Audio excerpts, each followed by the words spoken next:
안녕하세요. 나의 계절 의원 대표위원장 김근영입니다.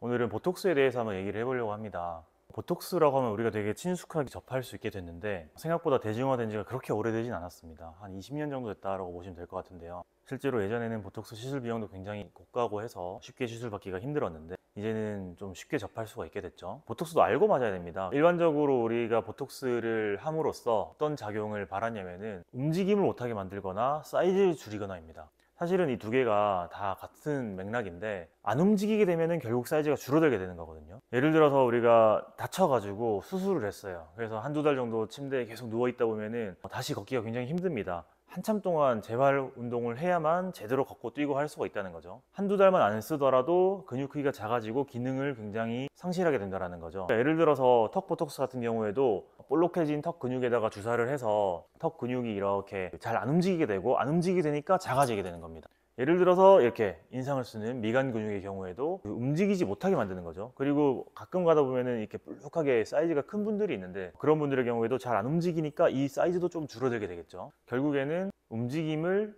하지 못하게 만들어서 사이즈를 줄인다, 이렇게 보시면 될 것 같습니다. 자, 그러면은 본격적으로 어떤 부작용이 있는지에 대해서 이야기를 해보죠. 첫 번째로 턱 보톡스입니다. 턱 보톡스는 여기 광대 뼈부터 턱뼈까지 이렇게 네모나게 연결된 근육에다가 주사를 하는 건데, 특히 이제 꽉 물었을 때 튀어나오는 이 턱뼈 근처 부위에다가 주사를 해서 사이즈를 줄이게 됩니다. 같은 근육으로 연결이 되어 있기 때문에 이 부분이 줄어들게 되면은 이 광대뼈 하부 약간 파일 수 있는 부위도 줄어들게 된다는 거죠. 그래서 턱 보톡스 맞고 몇 볼 꺼졌다 라는 사람들이 생기는 겁니다. 이게 턱 보톡스의 첫 번째 불편한 점이라고 보면 될 것 같고요. 또 한 가지는 정상적으로 작동을 하는 근육을 임의적으로 줄여놓다 보니까 대신 일을 해주는 근육이 생긴다는 거죠. 예를 들어서 같은 근육인데 아랫부분이 힘을 잃고 운동을 안 하다 보면은 광대 쪽 근육이 대신 일을 해줍니다. 그래서 꽉 물었을 때 했을 때 턱 근육이 커지는 게 아니라 광대 쪽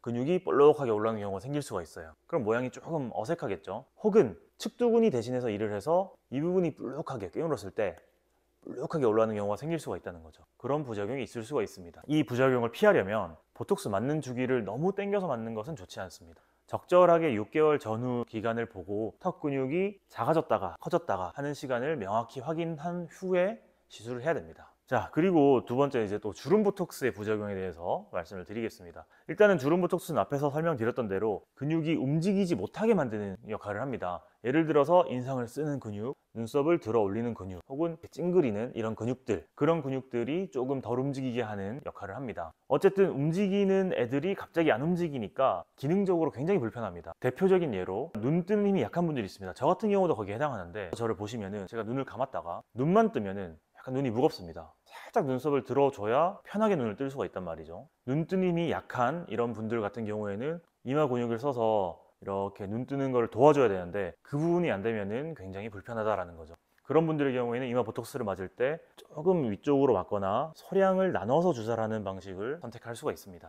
이게 주름 보톡스의 불편한 점이고, 이를 놓는 위치나 용량 조절 등으로 조절할 수 있다라고 보는 것이죠. 그리고 또 대표적인 예로 침샘 보톡스가 있습니다. 저 같은 경우는 거의 1년에 한 번 정도씩 맞는 편인데 지금 그래서 침샘이 없어요. 턱 라인의 뒤쪽에 이렇게 불룩하게 얼굴이 커지는 것처럼 불룩해지는 경우들이 있는데, 이 부분의 경우에는 밥을 먹을 때 침을 분비하는 셈입니다. 그러다 보니까 음식을 먹을 때 자연스럽게 침을 분비를 해야 되는데 침샘 보톡스를 맞고 나서 침 분비가 줄어들어 버려서 밥 먹을 때 굉장히 불편하고 입이 마르는 경우가 생길 수가 있습니다. 이런 경우에도 용량 조절을 통해서 해결을 해야 되고요. 물 섭취를 많이 해서 좀 조절할 수가 있습니다. 또 한 가지, 마지막으로 바디 보톡스가 있습니다.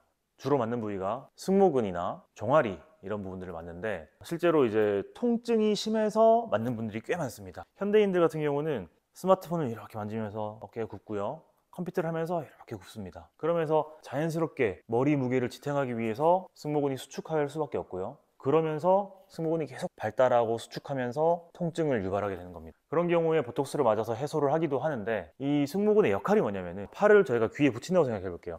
여기까지는 어깨 근육이 작용하고요, 이 이상은 승모근이 수축을 해야만 올라갈 수가 있어요. 그러니까 이 동작이 잘 안 된다는 거죠. 예전에 그런 분이 있었습니다. 선생님인데 칠판에 필기를 해야 되는데 팔이 안 올라가더라 라는 거죠. 승모근 보톡스를 맞고 나서. 그런 분들 같은 경우에는 맞을 때 주의를 해야 된다라는 거죠. 실제로 기능을 해야 되는 부분이 기능을 못하게 되니까 발생할 수 있는 문제라고 보시면 됩니다. 그리고 또 한 가지는 종아리 같은 데 보톡스를 맞았을 때 마찬가지로 종아리도 걷거나 운동할 때 역할을 해야 되는데 그 부분이 작용을 못하게 되니까 아랫부분의 다른 근육이 대신 커져서 모양이 울퉁불퉁 못생겨지는 경우가 있습니다. 너무 자주 맞거나 용량을 너무 많이 맞거나 하면 안 되고요. 적절한 용량을 맞고 맞고 난 뒤에는 운동을 너무 심하게 하면 안 된다라고 보시면 될 것 같습니다. 자, 여기까지가 보톡스의 부작용과 불편한 점에 대해서 알아봤습니다. 잘 알고 맞으면 아주 좋은 시술, 잘 모르고 맞게 되면 좀 불편해지는 시술, 이렇게 보시면 될 것 같습니다. 오늘은 여기까지 하겠습니다. 감사합니다.